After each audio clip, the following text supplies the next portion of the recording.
inspiring. Curtis, just for the record, before you leave the room, Wikipedia does say that Sojourn was originally founded in Omaha. Could you clear that up? Because it sounded like it was the other way around from what you said. Just, sure. Yeah, thanks. Yeah, the company was founded as a boarding pass advertising business 10 years ago, and that quickly became a $5 million business, and then a $5 million business, and then another year was a $5 million business. And they decided to bring in a new management team, pivoted the business, and brought in new capital, started from and that entire team, the leadership team is in, and our engineers are in San Francisco.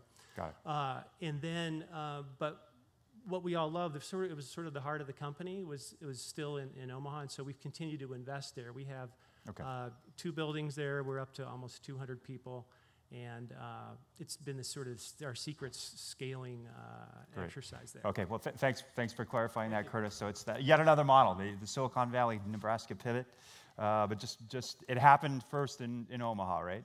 So just wanted to make sure we were clear on that. Look, I'm really excited about this next session. We told you the context when I opened yesterday morning about the origins of this event. VentureBeat's own traffic taking a little bit of a fall when the results of the election were in, and our findings that the tech community had been aloof and remote. And really what the Trump campaign partly had reflected is this disenchantment in the heartland. You saw state after state, these swing states, voting and surprising the community. And one of the things we saw right after the election, when we were thinking about this event, was one of the first people that stepped up in a conversation with Trump to support that vote, that disenchantment vote, was SoftBank's CEO, Masayoshi Son, who pledged 50,000 jobs in the U.S. By creating the largest fund on the planet for tech investing. And so that was a promise, and he's made good on that, and it's a $100 billion fund, really upending the tech investing model. So that's the context for this next talk. We're going to be inviting a partner at SoftBank's Vision Fund, who actually finished putting that fund together last year. He was just joined after being recruited from Goldman Sachs, where he was a co-operating officer for years.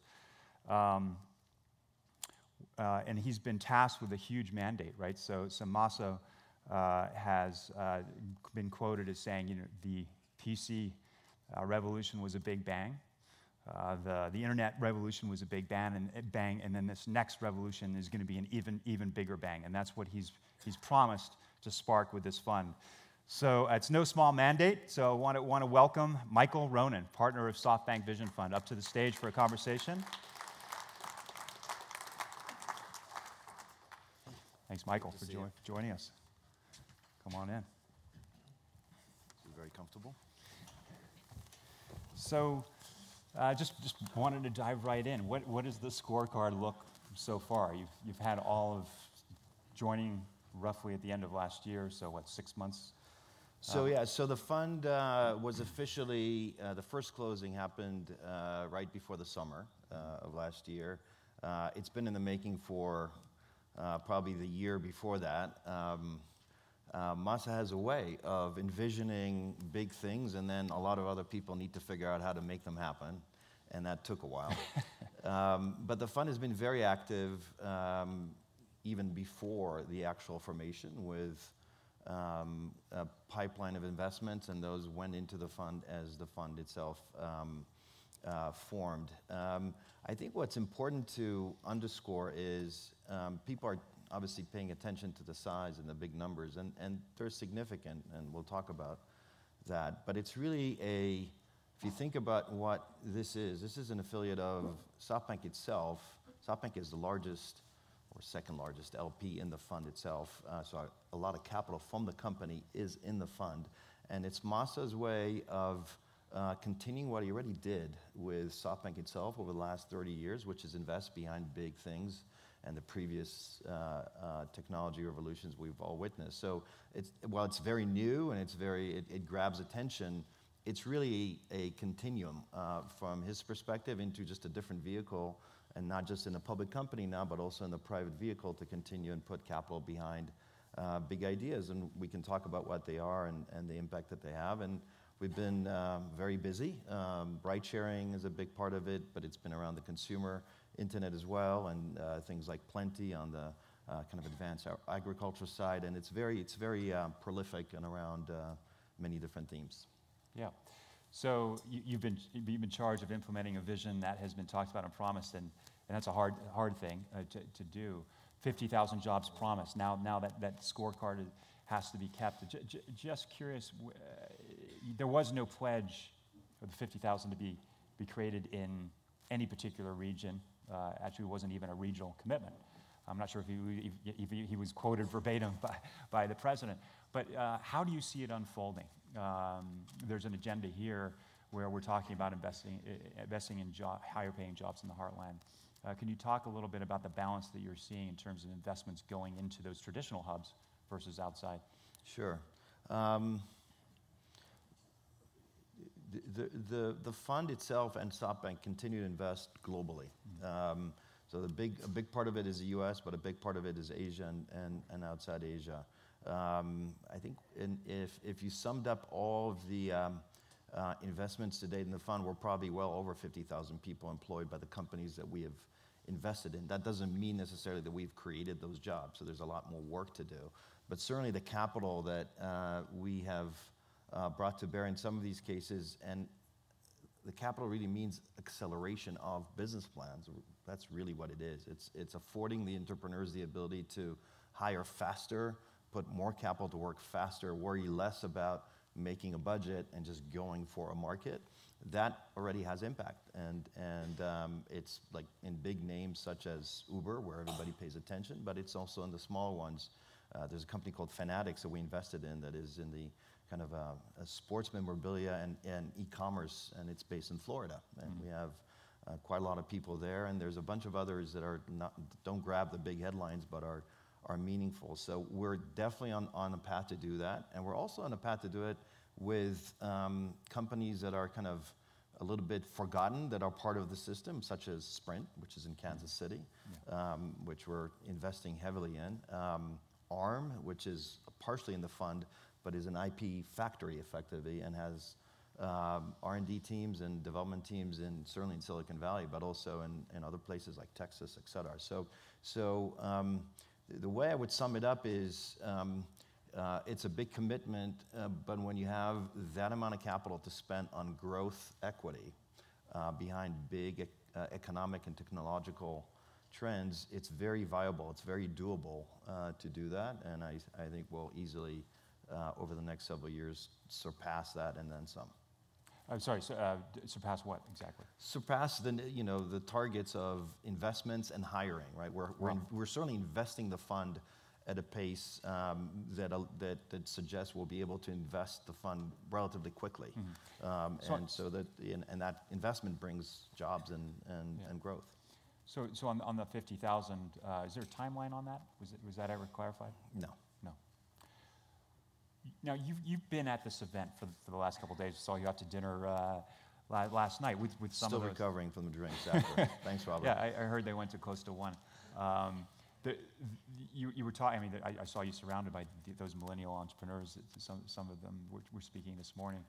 I'm just curious how you've been provoked, right? This isn't your front burner agenda to get out to Reno for your investment strategy from the coast. Top of my list for a year now.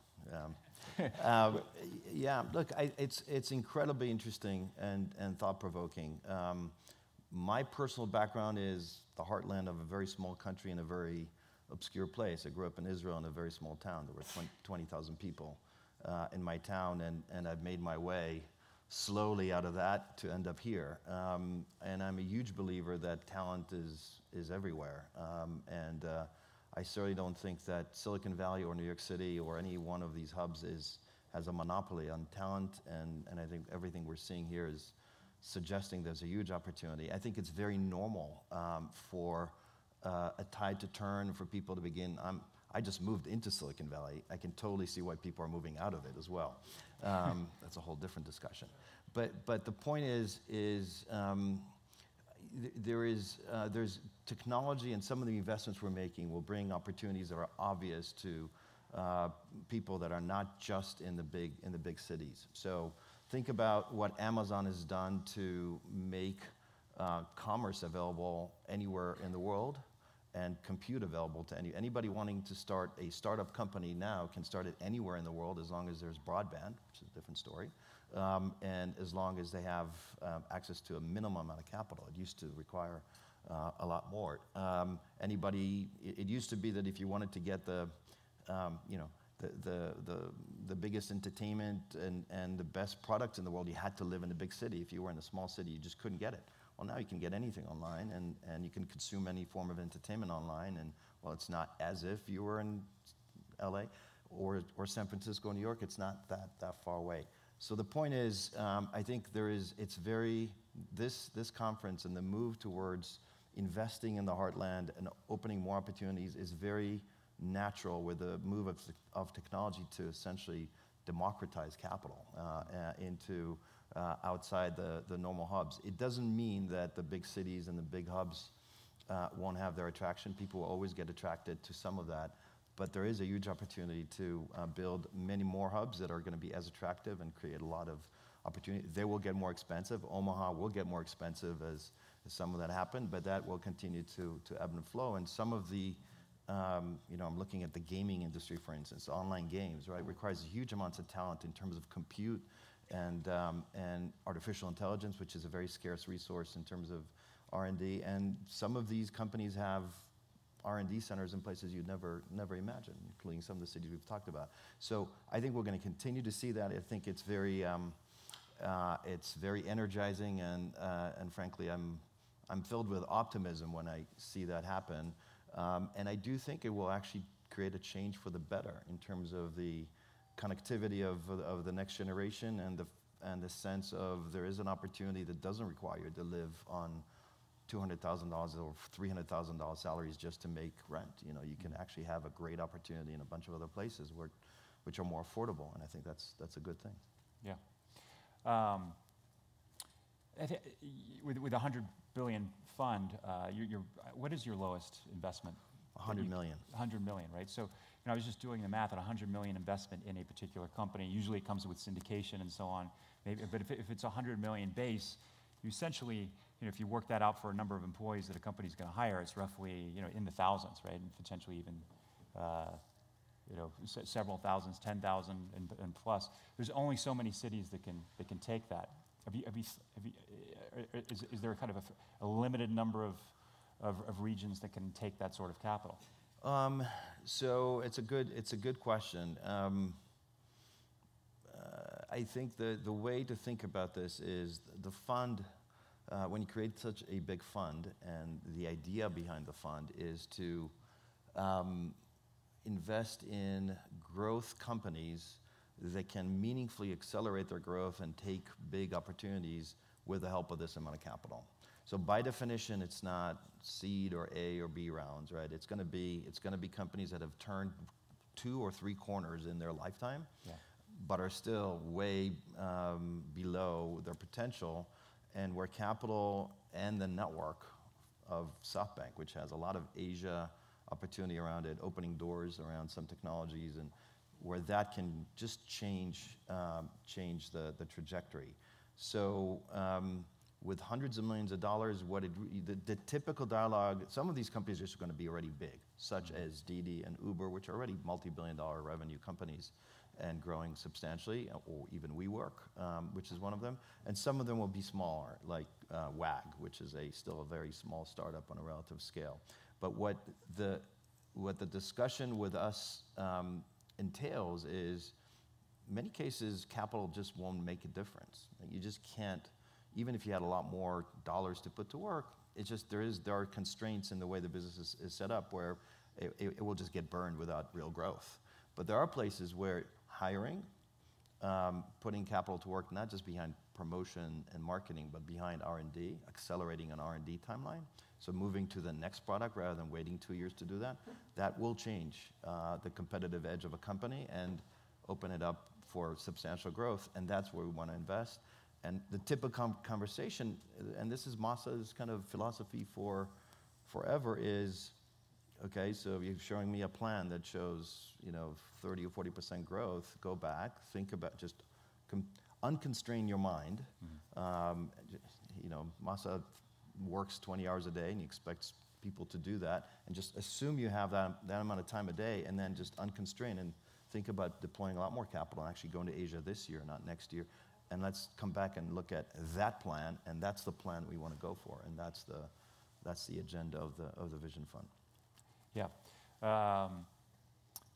One of the things that he was specifically talking about was artificial intelligence. But when you think about the things that are part of that next revolution that you're trying to spark, this human-machine interface, right? Augmenting the human with this natural interface or artificial intelligence. And I think it's widely accepted that there's going to be a number of, at least in the short term, at least 10 million jobs that are going to be displaced, right? So I think the optimists are saying that eventually there's going to be enough jobs, and of course, technology is a good force, and we'll eventually find, as we've heard over the course of the last day or so, more jobs eventually. But I think it's widely agreed that there's going to be a dislocation. Can you talk about how you see that? Because I think in our prep conversation, you were saying that you're almost investing in that other side, preparing in education and some of those tools to actually help with that dislocation. Yeah, so look, our agenda is to generate returns. So we're going to invest behind growth opportunities that we see becoming large and profitable over years. AI, machine learning, all these, it's everywhere. An interesting discussion is around ride sharing. So Uber, there's been always discussions about what it does to communities, but at the very basic form, it allowed a lot of people, either on a part-time basis, on a full-time basis, to make a living or augment their living, if you will, by doing a very basic thing, which is drive people around. And that obviously that's not in the big, it's everywhere and everywhere around the world. That's a positive thing, and I think generally Uber has been both a great thing for consumers and largely a good thing for the people working with the company. We are looking extensively at the technology that will displace these people. So, and I'm incredibly optimistic about that technology, that it will change everything from taking cars and our own driving experiences, reducing deaths to almost nothing in this country with traffic accidents. There's dozens and dozens of people that get killed every day by driving, which is just, if you think about it, is almost insane. That will take a lot of jobs out of the Uber ecosystem and the Lyft and the other ride-sharing companies. Where are those jobs going to go? I don't know, but my sense is that as a result of other things that are going to happen in the economy, the opening of other markets, these folks, hopefully, after periods of adjustment, will retrain and be available as other resources to grow other businesses, whether it's global e-commerce, supply chain. There's still a lot of things to do in the world that require human intelligence and human intervention. Driving, which is a pretty mechanical thing if you think about it, is not one of them. And we've seen that happen when Amazon put robots in its distribution centers. There's a lot of people that got displaced. They got into other areas, and it's going to happen in this. And as you mentioned, we're looking also at the educational side and the educational market. There's going to be a lot of retraining to do for folks, and that could be now done remotely with online programs and a lot of effective feedback using some artificial intelligence. And over the coming years, my guess is we'll put some capital to work there as well. Yeah, I was looking at the ranking, or at least the public ranking of your investments. You got Uber at the top, and then NVIDIA and ARM, which are kind of the infrastructure of AI, and then moving through companies like WeWork and lately DoorDash. Again, companies you could almost put in that second category. Right, DoorDash, you got a lot of drivers. With WeWork. Back to the conversation yesterday about new models to allow outsourced workers to have a place to come together and have a structured environment. Does DoorDash and WeWork kind of fit into an emerging vision of how cities are going to be organized? For sure. So WeWork, there's going to be constantly the debate because it's such a new thing and a visible thing between the cynical view, which says it's just office real estate, and the non-cynical, more maybe complete view of it is a reflection of a social change and the way people want to interact with each other, the type of workspace that they want to be in, and what these communities of workers want to be, and therefore the supply of that through WeWork. In general, WeWork is a little bit almost unique in that regard. It ties to the ecosystem, but really is just an unbelievable management team driving a very large scale ambition. Needs a lot of capital to do that, but is already in the billions of revenues and should continue to scale rapidly. DoorDash, by the way, we invest in Uber. Uber has Uber Eats. DoorDash is part of an ecosystem of that sort. I think generally speaking, and we're going to look at other things in that area, the way we consume, we use commerce. Obviously, Amazon has revolutionized that. There's a whole ecosystem that is not Amazon that is growing exponentially and requires capital to do that, but will open up further opportunities around that. And Uber will do that through Uber Eats. There's DoorDash. There's a bunch of others. There's logistics, by the way. There's trucking. We haven't talked about that, but it's one of the biggest employers in the U.S., the trucking companies. That's going to be, and we're going to invest behind that where we can actually drive innovation and frankly, save lives with some of that. And some of that, again, will bring, I think, a lot of opportunity to the heartland, because these distribution centers, the distribution of logistics into the heartland, the change of that into technology will all bring a lot of growth, but some of it will be at the expense of old mechanical jobs that are going to have to be retrained and change. I really, look, I'm an immigrant to the US, and I trust this country to go through these things in what will not be maybe smooth, but a relatively smooth way. If you compare, the biggest difference between the US and Europe, I think, in those areas is Europe is still balkanized. A French truck driver won't find easily a job in Germany and doing something else. It just won't happen. Even after the EU is formed, a truck driver from any city, anywhere here, with family help and networking and other, will find other opportunities if this city or the other city doesn't allow. And that's a huge, that mobility of the workforce and that cultural entrepreneurialism and all that, that's a huge part of what we have in this country. It just doesn't exist. And so I do believe that the technology will generally bring good things to everyone, including in the heartland, and then that the friction that gets created, while never pleasant, will actually be very manageable, because none of these transitions is overnight. They take a decade to get through, and as that happens, that generation will find its way through it. Okay. We have time for one question, one quick question. Sorry, the $100 billion question. I wish we had more time. This could go on for a while, but any questions? Yep. Beyond the obvious, what parts of the world are surprising you in terms of places you didn't think you could deploy capital, but maybe you will be able to? Well, I guess I don't know that it's surprising. We deploy a lot of capital in Asia. That includes China and Southeast Asia. And I'm not sure it will answer the surprising category, but I think what's happening in China is it just cannot be described in words. The amount of innovation, it used to be other things, now it's really innovation. And an incredible entrepreneurial spirit of a country and a people that didn't have it 20 or 30 years ago. And so if you compare, Uber is a phenomenal company. Didi is incredible. And both of them are pursuing technology to change the way they run the business, and there's many others. So I would say in the category of still incredible opportunities, China is a huge one. Southeast Asia has a lot of that. India is harder, frankly. And what we need is a stable macroeconomic and political context so that we can actually, I do believe it's in the best interest of the United States to share technology, to share capital flows between the two countries and develop that, and we're trying to be part of that. Great. Thank you. very much, Michael. Thanks a lot. Yeah, good job. So thank you, Michael. So next we're going to go